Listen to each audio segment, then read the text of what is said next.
नई शिक्षा नीति में कुछ बड़ा होने की उम्मीद, लग रहा है ऐसा, शायद दिन बहुर जाएं।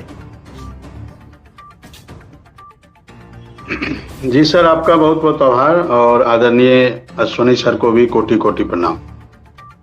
सर, नई शिक्षा नीति 2020 में लागू हुई। कस्तूरी रंगन जी के नेतृत्व में नई शिक्षा नीति बनी और नई शिक्षा नीति में हम अनुदेशकों के बारे में तो बहुत अच्छी खबर है और हम बार बार आपके डिबेट में इस बात को कहते रहे हैं कि 5.5 में अनुदेशकों के लिए, चूंकि हमारे जो सारे विषय थे, जो चाहे वो शारीरिक शिक्षा हो, कला हो, कंप्यूटर हो, कृषि विज्ञान हो, गृह विज्ञान हो और फल संरक्षण और उद्यान हो, इसको 2013 में हम लोग नियुक्त हुए थे और विषय विशेषज्ञ के तौर पे नियुक्त हुए थे। लेकिन उस समय हमारे विषय को मुख्य विषय नहीं माना गया था। लेकिन नई शिक्षा नीति में कस्तूरी रंगन जी के नेतृत्व में जो नई शिक्षा नीति 2020 बनी, हम तो आपके चैनल के माध्यम से इस देश के यशस्वी प्रधानमंत्री मोदी जी को धन्यवाद भी देना चाहेंगे कि शिक्षा के अधिकार अधिनियम, चूंकि हम अनुदेशकों का पद एक संवैधानिक पद है, संविधान के द्वारा हमारा पद है और शिक्षा के अधिकार अधिनियम 2009 के अंतर्गत हम लोग आए हैं। विषय विशेषज्ञ के तौर पे हम लोग आए हैं और हम लोग को शुरू में हमारे विषय को मुख्य विषय नहीं माना गया, लेकिन जब नई शिक्षा नीति 2020 आई तो हमारे सभी विषयों को मुख्य विषय माना गया। यानी कहीं ना कहीं भारत सरकार हमारे क्रियाकलापों को ऑब्जर्व कर रही थी और यदि वो ऑब्जर्व नहीं करती तो उनको ये जरूरत नहीं पड़ती कि हमारे विषयों को मुख्य विषय के रूप में भारत सरकार मानती। और उस नई शिक्षा नीति में कहा गया है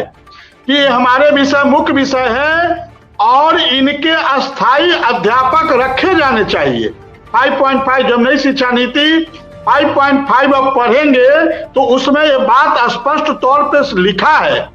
कि या तो स्कूल या स्कूल कॉम्प्लेक्स बनाकर अस्थायी अध्यापक की व्यवस्था होनी चाहिए।